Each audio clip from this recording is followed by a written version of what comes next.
Good evening and welcome to another edition of Awaken the World. This evening we present Part 1, The 8 Limbs of Yoga, live on the Awaken the World channel. Today is Thursday, June 14th. It is 6 p.m. PST, and we are so happy to see you all. Look at that. Hello, Jennifer. Hello, Cindy. So nice to see you both. I need a little bit of our homemade lip balm. We use this stuff all the time. And I notice when I talk a lot, and I tend to, that my mouth and my lips really dry out. So I preload it. So this evening we have a really great start to what is going to become an 8-piece feature. We're going to have 8 videos on this, and we're going to cover the 8 limbs of yoga. And today we're going to talk about Yama. But before we do, I just want to cover off a few things that have come up over the last few days. And just put a little spin on where we need to go. And I came up with this during a conversation with one of our group members. It was a private conversation, so we'll leave that at that. But what I said to them is, you know, sometimes it helps to start by pretending. And I can understand how that would seem to be a really strange statement. And I'll explain exactly what I said and how this works, okay? And I'd like you all to give this a try. Because in the early days, years and years and years ago, when I first started to wake up, I used to use this technique myself. And it was very helpful. So one of the problems we have is disidentifying with that false sense of self. And keep in mind that disidentifying is not a negative thing. It's actually a good thing. We're not losing the identification. We're just realizing that we're that plus a heck of a lot more. That which we thought we are is like the peel on the orange. We're also the entire orange. A big juicy one. So, in order to do that, I developed what I called experiencing the view of the forest instead of the tree. Now, obviously, you and your false sense of self are the tree. What you fail to realize a lot of times is you're also the entire forest the tree is in. So, in order to get that higher viewpoint, per se, you can start by pretending.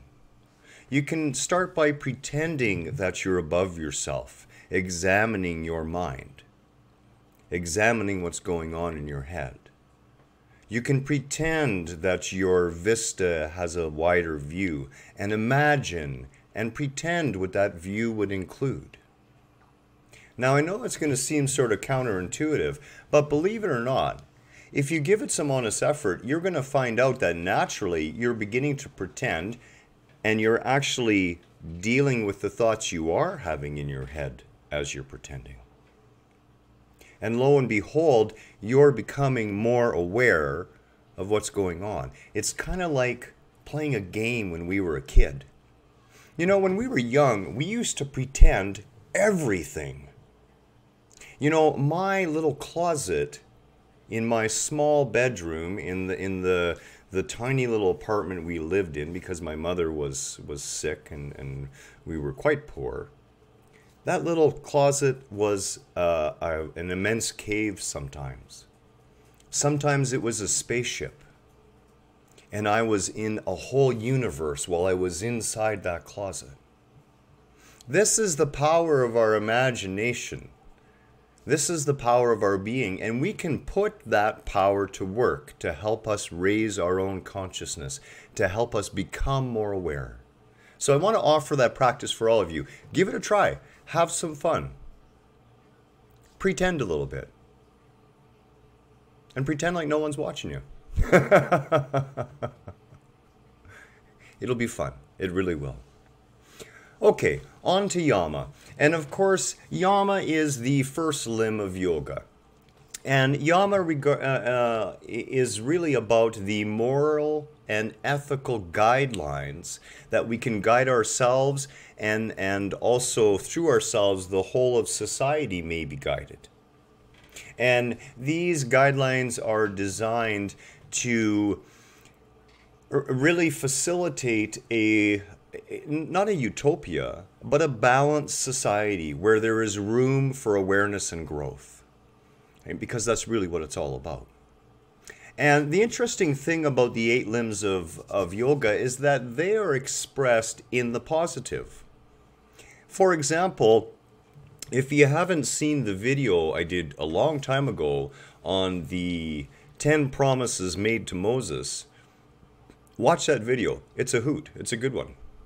Back in the day, and the Christians still call them the 10 Commandments, and you'll notice something about those 10 Commandments. They're all in the negative. Thou shalt not. Not you should not, but you won't. You don't. Right? Punishment. Yoga and the limbs of yoga are expressed in the positive. They are expressed in what we do, although sometimes the doing is expressed as a non-doing, and we'll see that and we'll talk about it. So it's not do not, but do. It offers a course of action. It offers a way forward. It offers empowerment. When we slap everyone down with do not all the time, and I've been guilty of this in the past, don't do that. You can easily recouch that into do this. And then it becomes positive. It becomes empowering. It becomes driving. It becomes actionable. It allows for growth in that moment. Do not shuts everything off. It really does.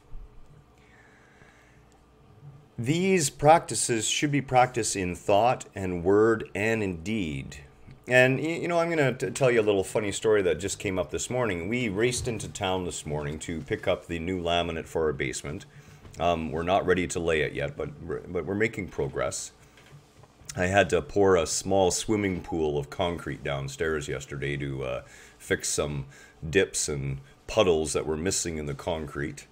And one of our friends came over with us and helped us with the laminate. And our friend was talking about her work environment and how they were hiring a new staff member. And rather than speak up when asked, people remained silent. And what happened is immediately after they walked out of the room, the interviewer room, they began to talk to others about what they should have said. And we do this all the time. And this is what it means to have thought, word, and deed line up. If you're thinking of it, then you better be okay to speak it out to the person you're thinking about.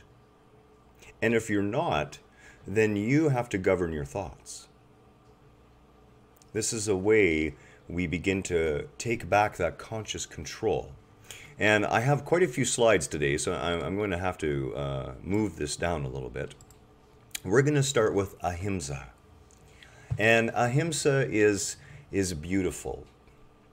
It is non-violence on every level imaginable. Non-violence, having compassion for all beings, to not do harm where harm need not be done to anything. To strive to live in a state of existence where the concept or desire to do harm to another would never come into your mind. And I have a hard time with mosquitoes when it comes to this. I really do, because the little buggers swarm me. They take, I swear by the end of a night, I'm almost dizzy from loss of blood. But believe it or not, it includes them too. All beings. Every shard of that sea of consciousness, every drop in that ocean of which animals, trees, plants, all life are those drops. They really are. This is an mental, emotional, and physical nonviolence. And here's the really, really interesting thing. It starts with you. It starts with committing to do no violence against yourself. To not keep thoughts in your head that are causing mental or emotional violence to you. To let go of your self-limiting, harmful beliefs. To let go of that which causes you to suffer. To see yourself clearly. and do no violence against your being on any of the levels of our existence. And when we do this, when we come to that place with ourselves, we could say love ourselves, but, the Dalai Lama says it best, and I have echoed a very similar sentiment, that really, love isn't wishy-washy. Love is really about refusing to judge another. Refusing to judge another. Allowing the other to be. And in that non-judgment, suggesting, guiding, helping, supporting, holding, and if necessary, not being around because of what's going on, but being available should the person take a single step towards you. And that's really the way I do it. I don't force people into anything. I don't force people into conversations. You don't have to come to see these videos. But if you take a step towards me, I will come running to you and catch you before you fall. I will be here for you, always. That is really what Ahimsa and this first limb of yoga is all about. It's about creating ourselves in a way that as a society, we can be there for each other. We can trust each other. We can hold and support each other. How do we do that? Become the example you wish the world to follow. It's that easy.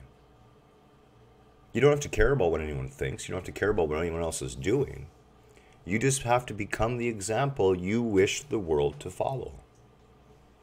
That's it. The rest was never in your hands anyways. Again, we're going to practice this non-violence of thought towards another, non-violence of language towards another, and I am very guilty of that. You free the roaches in your house and will not kill them. Good for you. I do the same thing with the flies. I catch the fly in my hand, alive, and then I put them outside. Because there's no need for me to kill it. And, believe it or not, and Jennifer, you will understand this if this is what you're doing with the cockroaches. That alone generates compassion. It's an amazing feeling to set something free that in the past you may have killed or someone else may kill. It's a beautiful thing to let it go. It's a beautiful feeling to have that. That is what Ahimsa is all about. It is the compassion for oneself that then radiates out into all of society, into all of the world, into all of creation. This is the first branch of the first limb of the tree of yoga. The second branch is called Satya. And we've talked about Satya on many levels, and of course Satya is truthfulness. Yeah, there is no need to kill. And, let's take a little segue here for a second, and again, we're not talking about the scooter. Jennifer, you have said something profound in 6 words. There is no need to kill. And really, this applies to everything. Some of the clearest words that Christ ever spoke while he was on his path were clear and simple. Thou shalt not kill. And every follower of Christ up until 300 AD, for the most part, abided in that until it was changed. And since that time, we have put a whole bunch of amendments to those 4 words. And it begins, except if, or under these circumstances. And Jennifer, I have to bring this up and thank you. We should all really take this to heart, because the deepest part of Ahimsa, of course, is the concept that we would never kill another. Never. And I know that I will never again. Even though in my past that has been the case, I am not what I was before. I am what I choose to be right now in this moment. Thank you for that, Jennifer. Truthfulness of being, and boy, you know, this is a tough one. I deal with this all the time with Kelly. It's all about learning to speak and abide in your own truth. Learning to speak your truth in the most compassionate way that you can, even if you're afraid, even if your hands are shaking. To speak your truth in every situation and to abide in your truth, to let your thoughts, words, and deeds all line up. To have them all be in a straight line. And keep in mind, you're not going to do this every day all the time. It is a process. We all fall off the wagon and bounce down a harder trail. And it takes a little while sometimes to wake ourselves back up and crawl back up that ravine and get back on that wagon on the easy trail. Do not blame yourself. Do not beat yourself up. Simply take responsibility and carry on. Truthfulness, full integrity and honesty with your being takes constant examination. Why? Because you got this crazy roommate up there, and most of your thoughts are fairly unconscious, and they're going on at the rate of 50 to 80,000 of them a day, and that's hard to keep up with. And we talk all the time, and we're engaging in meditations and other procedures to help empty the mind more and more, to make it easier to examine what's there. You know, when we lie to ourselves, we really are harming ourselves first and foremost. When we are not truthful for ourselves, that is when stagnation sets in. Because, of course, if we are not willing to accept where we're at, where we are truly at, what we are struggling with, what we still need to deal with, there's no room forward. But the moment we accept it and take responsibility for it, there opens an infinite sea of possibilities in front of you. And this truthfulness of being, you know, this applies to the same thing I was mentioning about our friend who was involved with this at work. Speaking your truth. Speaking up and saying what needed to be said, not in blame of the other person, not to attack the other person, but to simply speak objectively about what you observed and what your concerns are about what you have observed. And of course, they're free to take that or throw it out, as you are free to take anything I tell you or throw it out if it doesn't serve you. This constant examination, this truthfulness, creates an incredibly powerful integrity of being.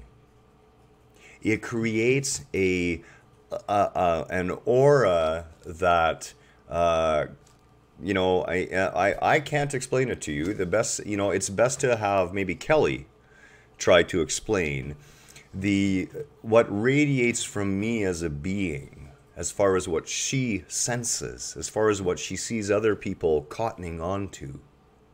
And this is in all of you. It's in all of us. And that power begins to exude from your being the more you become brutally honest with yourself, as far as your ego is concerned. And that means such things as why you may be attacking someone else for something that you see that you know is in you too.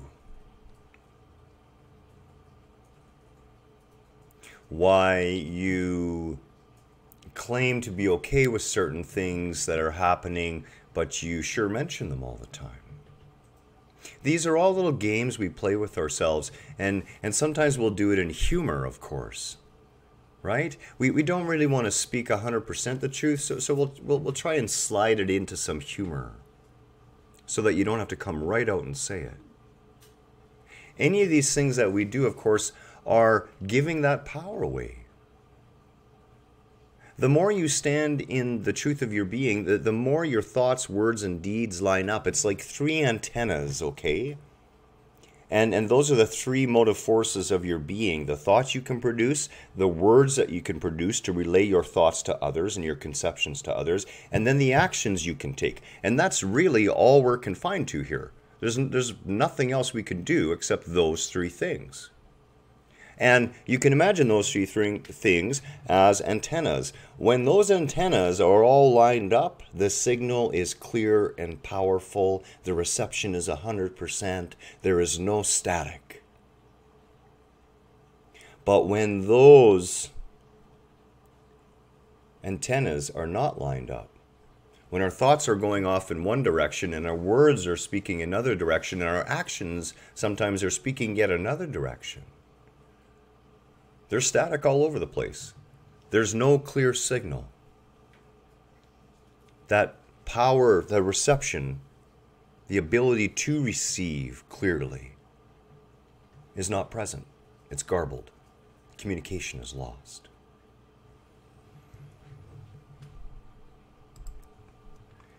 The next part. It is always a work in progress, absolutely. It is a work in progress. It is not an end point. It is a road we all travel. And you know what?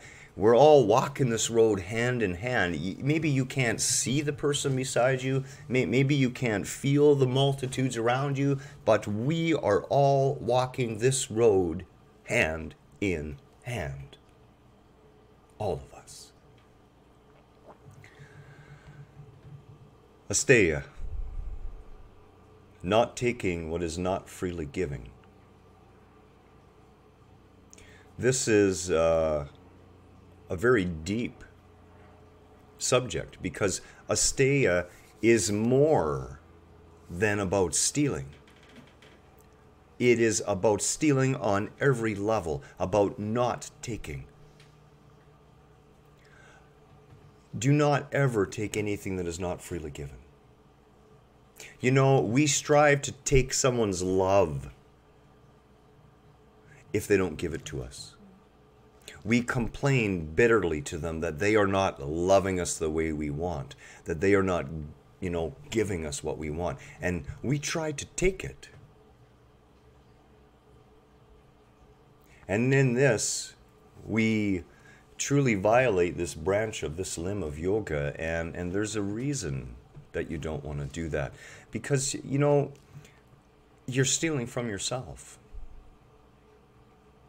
Whatever it is you're taking, whether it's someone's joy, someone's peace, someone's tranquility, it doesn't matter what it is, if it is not freely given, you are literally stripping them of something. And in that stripping, you yourself are stripped. You yourself have that torn away. All of these principles are very much involved and surrounded in the truth of the fact that we are truly all one. All one. We can do nothing that does not harm ourselves in the process of attempting to harm another. And yet the opposite of that is true too. We can do everything to help ourselves in the act of helping another. It's that simple. That easy. Asteya is about standing for social justice, standing for freedom of expression, never stealing someone's idea, never stealing someone's passion, but instead supporting that. And if they wish to share and give to you, take with reverence, take with gratitude, and only take as much as you need. This is what asteya is all about. And this taking applies to every aspect of our lives. It applies to not taking more than we need to support our bodies, not taking more than it needs to support our lives, not stealing more from nature in order to have a bigger home or more stuff. And again, it must be expressed in mind and spoken word and in your actions. And keep in mind again that these are all applicable to not only ourselves, but to society as a whole. And even though we're not in a position to retrain society, the very choices we make are offering opportunities to everyone around us. They're showing new ways of being, new ways of moving forward, and never standing against. You know, we talk about this time and time again, and we'll just reiterate, the physical world is a monument. That's why it always starts with the mind. That's why it always starts with thought. It is consciousness that produces everything. And if we stand against, we lend energy to what we stand against. We actually end up feeding it. We actually make it stronger. Better instead to stand for its opposite. Stand for the positive. Stand for those things that uplift our society and uplift its members and help the members of our society. This is very important as we move forward in a world where our leaders, and quite frankly, I question why we continue to allow our leaders to behave in this fashion, okay? But it's more important in a world more and more pushing itself towards more and more violence, more and more war, more and more unconsciousness. You see, that awakening side has a little bit of a false conception, and we're going to talk about that in another video. And it is about what's faced, because there's always a confrontation. The unconscious and the conscious must meet. They must collide. They must come to a head. And all of these limbs of yoga we're talking about, all these different things that every spiritual teacher is talking about, are related to this, whether they know about it or not. More subjects for further videos. Maybe we'll address that on Sunday.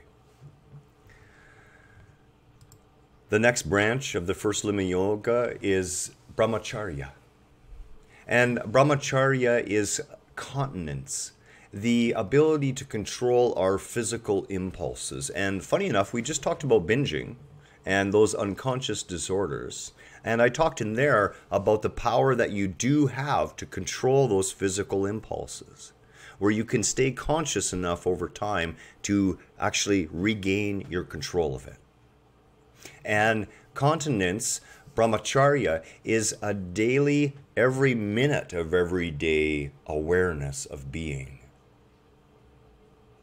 Where when I look at the strawberry pie and I know that a quarter of the pie would be so good, I instead catch myself and say, you know, an eighth of that pie is far more than sufficient. And that will leave pie for another time. That is a very simplified but very real example of brahmacharya applied within my own life. There's another way to say this, and this is the way Christ put it, and that is everything in moderation. Or as Buddha said, follow the middle road. Don't ever have too much. Just have enough. Control those unconscious impulses and examine those impulses. You know, our desires, you want some pie, some strawberry pie. Jennifer, you know, if you were close enough, we would say, come on over. Seriously. We have a nice new deck now in a pond. We'd love to have you sitting on it with us eating strawberry pie. We'd love to have all of you sitting on it eating strawberry pie. What this does, and I have, it looks like I'm going to have to get rid of the ticker gradient here. What this is really doing is reclaiming energy. It allows us to reclaim energy that we can use in our spiritual practice. You see, we spend so much energy reaching out for those things. You know, paying attention and spending our energy on those impulses. And it's not just physical impulses, it's all the impulses we have. Instead of examining those impulses carefully and then choosing to act. You know, and this is why I had said during that video on unconscious disorders and binging that you could, in example, package up chocolates in single servings with the word awareness on a little tag with it. You could make yourself a list to help with that. Yeah, and we'd love to have you here, Jennifer. We'd love to have you all here. We really would. And you know what? I'm gonna say this. If the day comes that I am able to eventually open the nature-based meditation retreat center that I want to open one day, which is my dream of retirement, okay? Full retirement. You're all invited. If you can get here, you can stay here. I mean, it's really that simple. And when that time comes, and I fully expect that it will, of course, every one of you is invited. Absolutely. Whenever you can come. Brahma Chharia allows us to reclaim that energy and put it into what we should be putting it into, and that is growing our conscious awareness, putting it into meditation, putting it into examining what is going on within that mind of ours. You see, our mind is like the little version of the mind of God. As a matter of fact, it's not like it, it is the little version of the mind of God. But here's the deal. That little version is going to evolve all the way up the chain over the course of eternity. Until not only does it become one with that mind of God, it is fully that mind of God. And then all of creation will burst out again, and you're going to run your own little universe as that sea of consciousness. Sounds like a fairy tale, but honestly, think about it a little bit. I'll talk more about it later. There is no end point here. There's no ending to it all. And all the energy that we can put in to seeking first that kingdom within us, everything else that we thought we needed to chase after, everything else that we cling to comes to us naturally. The only difference is now we're enjoying it fully because we're not clinging to it. There's no subconscious fear that it's going to disappear or that it's going to stop doing what we want. All of those things will disappear. And you will begin to feel that flow all the time.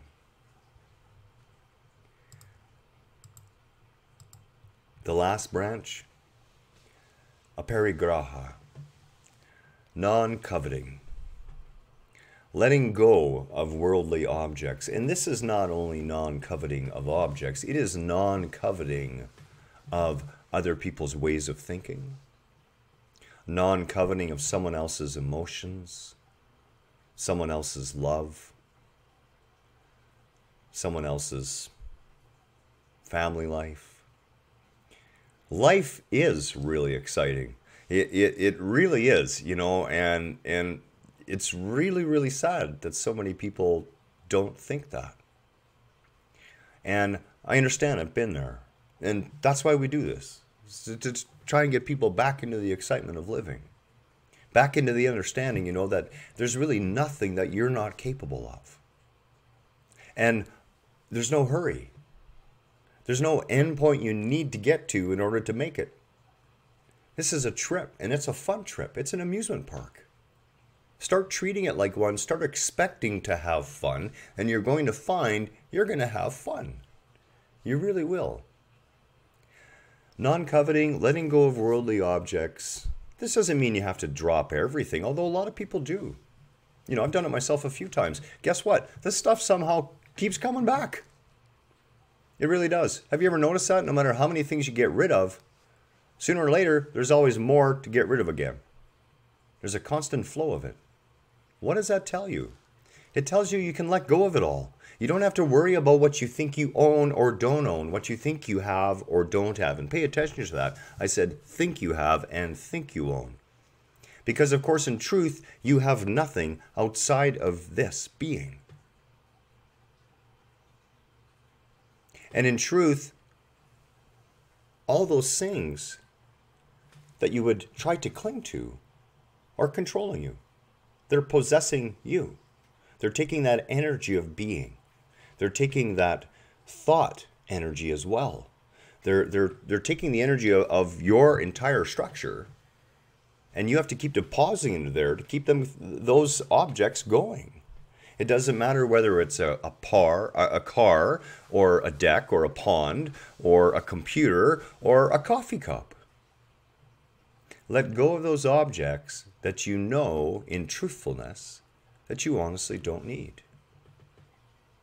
Analyze the amount of time, effort, money, concern, energy you put into everything around you, and see what things that you'd rather not be giving all that energy to, and instead putting that energy into your own growth. Let go. A Parrygraha is also about living in a state of gratitude. Living in a state of gratitude that we are put here complete, whole, needing nothing, and with an unlimited power of creation at our fingertips, waiting for us. Not only ascribed to one or to two or to a few, but available to every single being as part of that divine ocean, as a droplet of that divine ocean.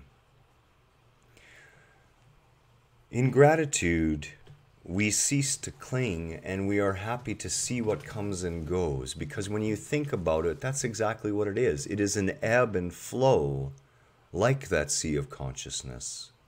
Things come into our lives, they appear to stick around for a while, and then they can't let go thinking about that pie.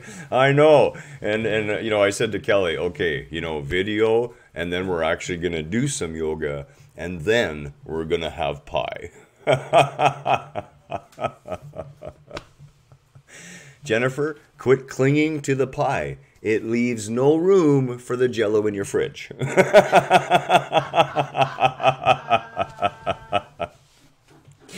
Yeah, do not cling to what you have, and don't cling to what you don't have.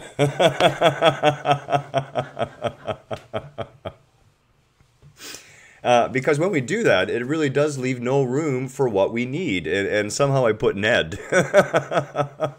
Okay, I've just been hit by a spelling mistake. You see, I told you I make mistakes, honey. I mean, it's only been since February, but I mean, I knew one was coming sooner or later. Yeah, well, leaves no room for what we need. Well, what I meant to say was what we need. Oh, thank you, honey, for putting finably. Apparently, neither one of us can proctocally. Our merds are getting mixed up, having major trouth mubbles. Yeah, anyway. Again, when we cling to things, when we refuse to be that empty cup, we have no room in us. We have no room in our being for that spaciousness because we keep cluttering it up. And we clutter it up first and foremost, of course, with an abundance of thoughts that really don't need to be there. And, what I really want you to get out of this first limb of yoga is that yoga is not some mystical Eastern practice. Yoga, very much like Buddhism, is more akin to a science and a philosophy of life than it is anything else. It is very precise, and we will find as we move into the second limb, niyama. And niyama is really about those things that promote spiritual growth, health and well-being within ourselves and a society, and room for enlightenment, and tools to help us get there. So that's what we'll be doing for part 2. But the main point that you need to get out of part one is to, one, have the realization how these first branches, these first 5 branches on this first limb, relate to what Christ had to say in the Bible, relate to what Krishna had to say in the Gita, relate to what you can find in the Sikh holy book. We're all speaking about the same principles. These principles are expressed by every enlightened being in every culture of our history, on our planet, in our civilizations. They are saying the same things over and over and over again in different words and different ways, as all of creation does. And Jennifer, I bless you. I do appreciate your thanks for doing these videos, but I have to say that it is I who should be thanking all of you, because as I said, you allow me to live my truth in the way I want to live it, to express myself in the way I want to express it. And every time I help anyone around me, I myself am served, and it is beautiful. So I do appreciate and thank you very much. You're very welcome. And thank you as well. Thank all of you. So that's really where we're going to wrap it up tonight. I am looking forward to repeating and doing a better copy of the Chakra Dhyana on Sunday morning, and I'm going to post that by tomorrow, okay? And we're going to repeat that one. And I want to also talk briefly before we go about something that someone had brought up, and I had missed the comment, and I haven't got around to straightening that out on the Facebook group yet. But they were talking about theta healing, and I just have to say this. There are a whole bunch of companies out there who are appearing to want to help you and serve you in every way possible at the cost of $500 to $1,000 for this, and you have to attend 2 or 3 of those, and at the end of the day it's going to cost you $3 or $4 or $5,000. None of that is necessary. You can heal yourself if you're meant to be healed. Your higher being may have other plans, and those plans may not include being healing. Get a hold of me if you need to talk. Let's talk in person. I'm not going to charge you a cent. I'll give you every path I know that can assist you in healing yourself. But there is no miracle that you pay money for. There isn't. The miracle is what happens within your being when you choose on every level. And that miracle may not be your healing per se in the physical realm, but it will certainly be the healing on every other level that truly, truly matters. Much love. Namaste to you all. As always, I have a wonderful time doing these. You know, you are all immensely powerful spiritual beings here sharing and having a human experience together. And it is grand. And I am grateful. Have a wonderful, wonderful Thursday night. Or Friday morning, depending where you are. And yeah, yoga, then strawberry pie. We'll tell you all about it. Good night.